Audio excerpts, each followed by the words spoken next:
హరే కృష్ణ అండి. అందరూ ఎలా ఉన్నారు? శివరాత్రి జాగారాలు అన్నీ అయిపోయాయి. అందరికీ శివరాత్రి శుభాకాంక్షలు అండి. నిన్న ఒక షార్ట్ వీడియో అయినా పెట్టాలి అని ట్రై చేశాను, కానీ అస్సలు పాసిబుల్ అంటే అవ్వలేదు. అండ్ డైలీ రొటీన్ వర్క్స్తో పాటు నాకు హాలిడే అయినా సరే లీవ్ లేకుండా పోయింది. వర్క్ చేస్తూనే కూర్చున్నాను. ఇది నిన్న మొన్న 2 days చేసిన వర్క్ అండి. మొన్న మార్నింగ్ మనకి ఆర్డర్ అనేది కన్ఫర్మ్ అయింది. సో ఈ 2 daysలో నేను ఎన్ని చేశాను అనేది మీకు సపరేట్గా దేనికి అవి చూపిస్తాను. చివరి వరకు ఓపిక్గా చూడండి. అలాగే మీరు ఈ వీడియోలో చూడటం వల్ల మీకు ఇలాంటి ఆర్డర్స్ ఎలా వస్తాయో కూడా నేను చెప్తాను. ఏ పాయింట్ ఎప్పుడు చెప్తామనేది క్లియర్గా చెప్పలేము, కాబట్టి మీరు స్కిప్ చేయకుండా చూస్తే మీకు ఎక్కడో ఒక దగ్గర యూస్ఫుల్ పాయింట్ అనేది మీకు ఉంటుంది. అండ్ ఫస్ట్ అయితే లక్ష్మీ పెండెంట్స్ అండి. తర్వాత పోల్కీ టాప్స్లో పింక్, పర్పుల్, వైట్, అలాగే green, light green and multi colour ఇలా చేశాను. అండ్ ఫైనల్గా ఇది 40% ఆఫ్ ది వర్క్ మాత్రమే కంప్లీట్ అయ్యింది. అండ్ నేను ఈ సాటర్డే అనేది డిస్పాచ్ చేసేయాలి ఎట్టి పరిస్థితుల్లో, ఎందుకంటే మండే వచ్చేసరికి యూఎస్కి కొరియర్ ఉంది. సో నేను ఇక్కడ నుంచి వాళ్ళ మదర్ హౌస్కి కొరియర్ చేస్తేనే మండే అనేది పాసిబుల్ ఉంటుంది. సో అది కూడా స్పీడ్ వేస్తున్నాను అనమాట టీటీడీసీలో. అండ్ ఇందులో పర్పుల్లో వచ్చేసరికి మనం 5 పోల్కీస్ అనేది పెట్టామండి. 5 పోల్కీస్ ఎలాగంటే, ఇప్పుడు మీకు ప్రైస్ నేను చెప్తున్నాను చూడండి. క్యాటలాగ్ ప్రైస్లో 22 రూపీస్ ఉంటుంది. 5 × 22 చేయండి. అండ్ దెన్ అలాగే గేర్ వైర్కి లాక్ బిట్స్కి ఒక 10 రూపీస్ వేసుకున్నా. సైడ్ బాల్స్ ఉన్నాయి కదా, ఈ సైడ్ బాల్స్కి ఒక 20 రూపీస్, 10 పీస్ పడుతున్నాయి, 20 రూపీస్ ఇలాగా. అలాగే మనకి బ్యాక్ హుక్ ఒకటి ఉంటుంది, హుక్ 8 రూపీస్. అవ్వగా నేను మహా అయితే 2 రూపీస్ ఒక్కదానికైతే 2 రూపీస్ మార్జిన్ వేసుకున్నాను అంతే. బికాజ్ ఎందుకంటే ఇది చాలా పెద్ద బల్క్ ఆర్డర్. ఇన్ ఫ్యూచర్ మనకి ఇలాంటివి కూడా రావచ్చు, ఇలాంటి ఆపర్చునిటీ కూడా రావాలి కదా. నాలా అయితే చేయకండి. నేను ప్రైస్ ఎలా కాలిక్యులేట్ చేసి అప్పుడు ఎస్ చెప్పానో తెలియదు, కానీ కస్టమర్కి నెక్స్ట్ టైం అయితే మేకింగ్కి డెఫినెట్గా ప్రైస్ తీసుకుంటానని చెప్పాను అనమాట. మేకింగ్కి ఇంత అమౌంట్ అని చెప్పి. సో ప్రజెంట్ అయితే నాకు రీజనబుల్ ప్రైస్లోనే ఇచ్చేసాను. ఈ ప్రైస్లో ఇవ్వరు, ఇచ్చేవాళ్ళు కూడా తిడతారనమాట, నువ్వు ఎలా ఇచ్చేసావని. సో ఆల్రెడీ మనకు అవన్నీ అయిపోయి జయతని సత్యతోని. సో అది సెకండరీ అనుకోండి. అయితే ఇప్పుడు కమింగ్ టు ద ఆర్డర్, నేను ఏం చేశాను అనేది చూపిస్తాను.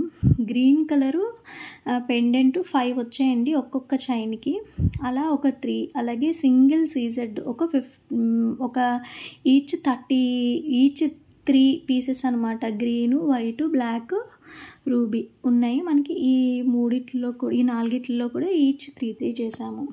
అండ్ పోల్కీస్లోకి వస్తే, పోల్కీస్లో గ్రీన్ తర్వాత వచ్చేసరికి పింక్, రూబీ 2 ఒక్కటేనండి. కొంతమంది పింక్ అంటారు, కొంతమంది రూబీ అంటారు. ఈ ఆర్డర్ అయితే నాకు యూట్యూబ్ త్రూనే వచ్చింది. ఇది కూడా మనం రెగ్యులర్గా పోస్టింగ్ చేయటం వల్లే ఏదైనా పాసిబుల్ అవుతుందండి. సో ఆల్మోస్ట్ ఒక 15 days నేను ఖాళీగా ఉన్నాను, ఏ వర్క్ లేదు. సడన్గా వర్క్ వచ్చింది. సో అందుకని చెప్పి నేను ప్రైస్ అనేది మార్జిన్ లేకున్నా చెప్పేశాను అనమాట. బట్ కస్టమర్కి అయితే కన్వే చేశాను, నెక్స్ట్ టైం నుంచి అయితే ఇలా పాసిబుల్ అయితే అవ్వదు అని చెప్పి.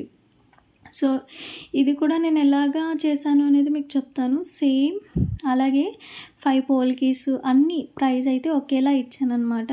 కొన్నిటికి ఒక 30 రూపీస్ దాకా మేకింగ్ ఛార్జ్ చేశాను, కొన్నిటికి అస్సలు చేయలేదు. ఇలా అయితే ప్రైజెస్ వేసేసాను. అండ్ ఈ పోల్కీల్లో 9 వేసాను. ఇవి 3 చేసాము, 18 inches. రిమైనింగ్ అన్నీ కూడా మనకి నెక్ లెంత్లోనే చేసాము. కస్టమర్ అయితే నా లెంత్లోనే చేసేయమని చెప్పారు. సో నేను అలాగే చేసేసాను అనమాట. సో ఇవి అన్నీ కూడా యూఎస్ నుంచి వచ్చాయి, వాళ్ళు అక్కడ స్టాల్ పెట్టుకోవడం కోసం. అండ్ రిపీటెడ్గా ఆర్డర్ చేస్తానన్నారు. ఆర్డర్స్ అనేవి మన చేతికి వచ్చే వరకు కూడా అస్సలు నమ్మకూడదు. సో నెక్స్ట్ టైం ఇస్తారో ఇవ్వరో అనేది సెకండరీ. ఈ ఆర్డర్ని సక్సెస్ఫుల్గా కంప్లీట్ చేసి పంపించాలి అనేది మాత్రమే నా సెన్స్ అనమాట. సో ఈ ఆర్డర్స్ అనేవి మన మీద మనకి ట్రస్ట్ ఉంచుకుంటే చాలు. ఈరోజు కాకపోయినా రేపైనా వస్తుంది.